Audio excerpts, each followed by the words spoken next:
Pan ചൂടായി വരുമ്പോൾ ആവശ്യത്തിന് എണ്ണ ഒഴിച്ച് അതിലേക്ക് കോവയ്ക്ക അരിഞ്ഞ് ഇട്ട് കൊടുത്ത് ഇളക്കി കൊടുക്കാം. ഇതിലേക്ക് 2 വറ്റൽമുളക് ചേർത്ത് ഇളക്കി കൊടുക്കാം.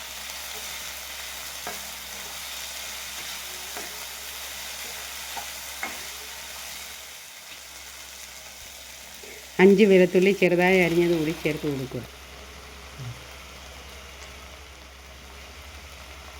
2 തക്കാളി അരിഞ്ഞതും 1 തണ്ട് കറിവേപ്പിലയും എരിവിനാവശ്യമായ പച്ചമുളകും ചേർത്ത് കൊടുക്കുക. എല്ലാം കൂടി നന്നായി ഒന്ന് വഴറ്റിയെടുക്കുക.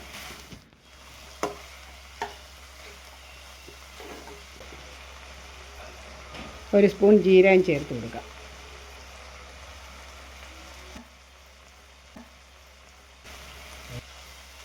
ഒരു കഷ്ണം വാളംപുളി ഇട്ട് കൊടുക്കുന്നുണ്ട്. ആവശ്യത്തിന് ഉപ്പ് ചേർത്ത് ഇളക്കി കൊടുക്കാം. ഇനി നമുക്ക് ഫ്ലെയിം ഓഫ് ചെയ്യാം. ആറിയതിന് ശേഷം മിക്സിയുടെ ജാറിൽ നന്നായി അരച്ചെടുക്കാം.